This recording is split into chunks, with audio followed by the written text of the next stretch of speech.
원장님, 음원을 어떻게 청취해야 되나요? 네. 음원 청취하는 방법이 조금 생각하는 거하고 다릅니다. 보통 듣는다는 것은 내가 느끼는 거, 그 크기로 이렇게 청취를 하잖아요, 대부분. 근데 저희들이 하는 그 방법은 그거하고 좀 반대입니다. 예를 들어서 음량이 크기가 100, 이건 굉장히 큰 소리죠. 0, 이건 굉장히 작은 소리고요. 그런데 환자분이 들을 수 있는 크기가 있는데, 예를 들어서 50이라고 합시다. 여기를 역치라고 합니다. 역치. 들을 수 있는 단계. 50 이상의 크기가 돼야 들을 수 있고, 50 밑의 크기는 듣지를 못하죠. 그 선상을 역치라고 그러는데, 음원 청취를 할 때는 먼저 자기가 들을 수 있는 크기의 소리를 선택을 하고, 이 소리부터 점점 줄여가서 그 소리가 사라지는 순간을 찾게 됩니다. 거기가 다시 얘기하지만 역치. 그 순간 바로 밑에 요 크기로 듣게 됩니다.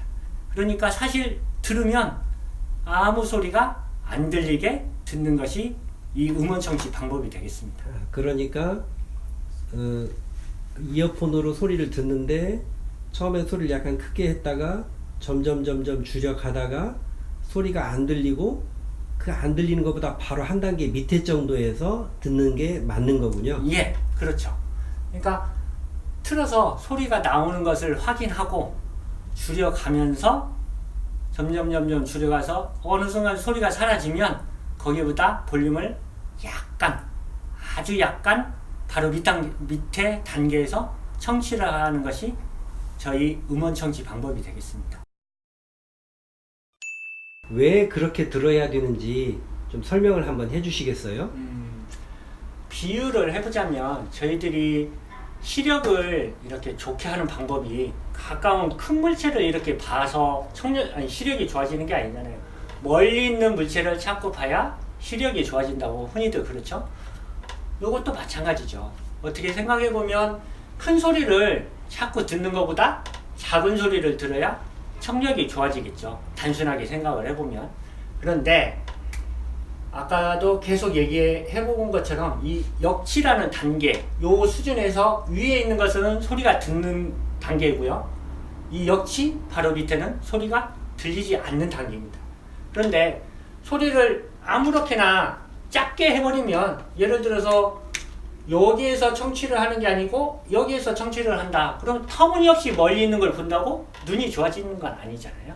마찬가지로 터무니없이 작은 소리를 듣는 것보다는 최대한 효과를 볼 수 있는 그 소리의 크기를 찾아야 되는데, 그게 바로 역시 바로 밑에 내가 듣지는 못하지만 그래도 큰 소리로 듣는 것, 그 자리를 들어서 자꾸 청각세포를 훈련을 하는 겁니다.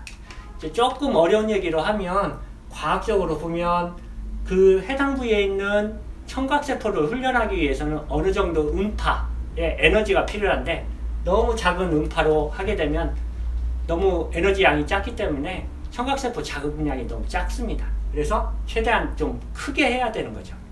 근데 들리는 소리로 듣게 되면 훈련하는 효과가 없어요.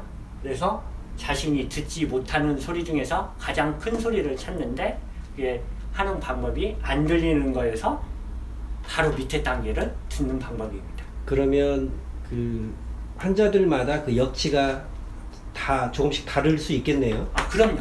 환자마다 다르고 똑같은 환자분이더라도 날마다 역치가 조금씩은 변할 수가 있습니다. 그래서 저희들이 항상 하는 말이, 소리 듣는 것을 확인하고 다시 음량을 줄여서 안 들리는 순간까지 이렇게 줄이라고 말씀을 드리는 거죠.